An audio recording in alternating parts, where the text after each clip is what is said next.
everyone, welcome back to my channel. Let me tell you, I didn't think I was going to get this video started today, but we're doing a little cook with me today. But let me tell you what happened.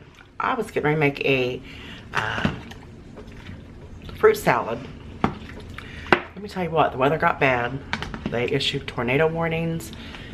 We had the dogs all harnessed up, the cats and carriers are ready to go down the basement. Thank God but it is extremely scary, but the winds are kicking now. The storms have went through, so hopefully I'll be able to get this video up and the electric won't go off. But anyway, I've already got my, I'm so nervous, I can't even talk right now. I've already got my, what is this? Fruit salad made. I've already got my fruit salad made. Very simple. I'll show you a picture of it, but I like to use a lot of fresh fruit, and I don't mind using canned fruit either, because you got to remember canned fruit is always packed at the peak of freshness. And there's a lot of varieties of the canned fruits that you can buy that are a mixture, so it makes your fruit salad so much better. Plus, I like to add a lot of the juice in with it as well, because I like my fruit salad to be juicy. So I'll show you a picture of this. In here, I've got blueberries, strawberries, pineapples.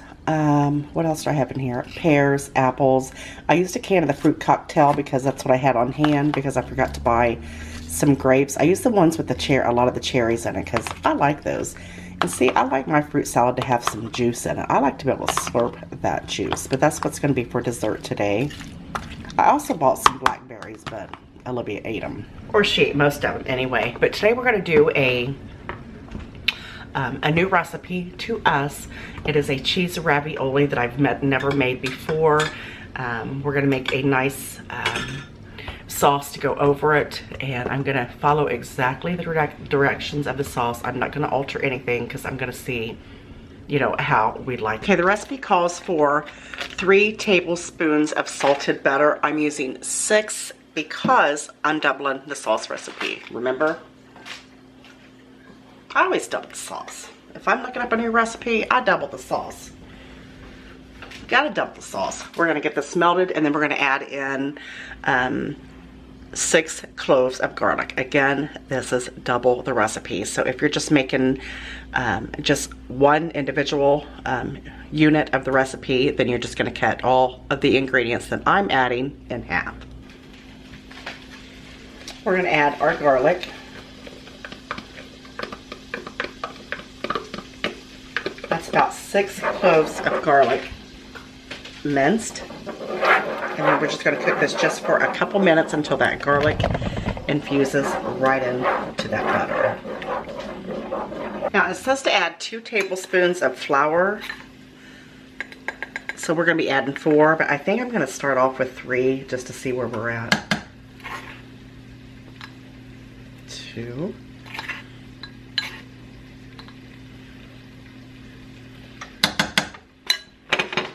I told you I wasn't going to alter the recipe. Y'all know me already.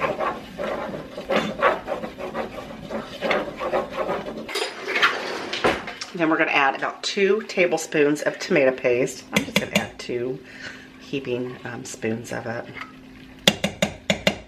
So that'll be about 4. We're going to add a teaspoon of onion powder.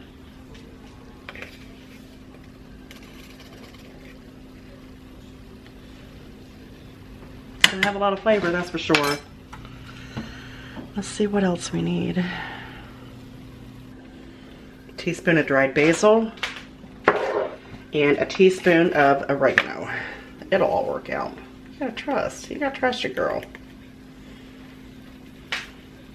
So we're gonna add 3/4 cup of chicken stock, and we'll just get this mixed together before we add our second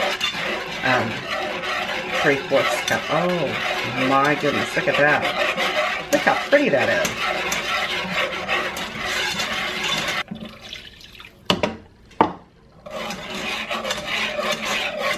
We're going to add 2 10-ounce cans of the Rotel. It said that you could use just diced tomatoes if you wanted to instead of the Rotel, but we're going to go ahead and, like I said, and try it just the way it is. Just incorporate that. think we can switch back to our spoon now. I also saved a little bit of the juice from the Ravioli just in case we need it to thin out our sauce. The recipe also calls for a half a teaspoon of mustard powder, so we're going to use a teaspoon of that. I'm going to give slightly less than a teaspoon because, you know, mustard powder is pretty potent. So I'm going to stick to the half teaspoon. We're going to add about 6 ounces of softened cream cheese. I just softened mine in the microwave. And we're going to stir that in.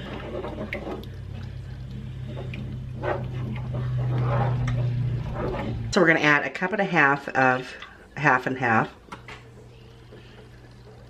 for 1. So we're going to add 3 cups. Hopefully I got 3 cups in here. If not, we'll make do. We'll add what we have, right?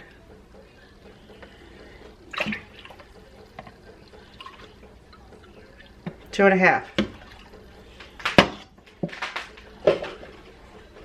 And then we're going to combine that.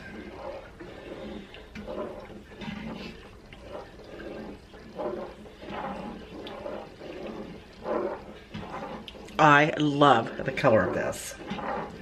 I'm not going to add any additional salt because I think that it has plenty of salt. While we're waiting on the sauce to come back up to a boil and thicken, I went ahead and threw together a little bit of garlic and butter. This is just a couple minced cloves of garlic, a few tablespoons of butter. I put a little bit of garlic powder in there as well, just for a little bit of extra garlicky flavor, some parsley, and a little bit of salt.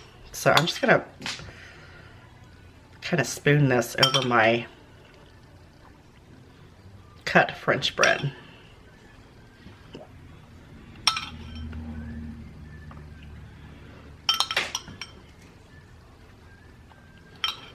And we are going to broil this. I was looking at the sauce, I thought, man, it's looking a little bit runny. I'm turning that down a little bit. I switched sides because I'm getting my ravioli over there to cook, but I forgot to add my cheese. It says a 1/3 cup.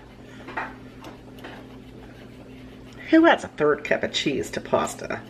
You know we're doing a lot more.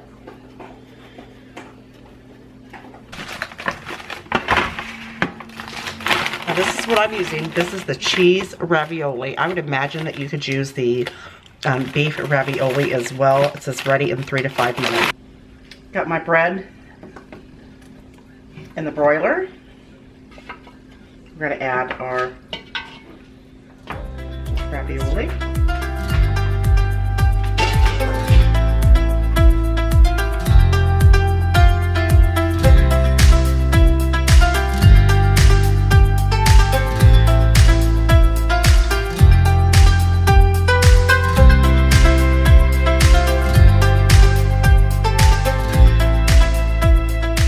I'm not even going to lie, I have already been in the sauce. And it is phenomenal. Let me give it a try.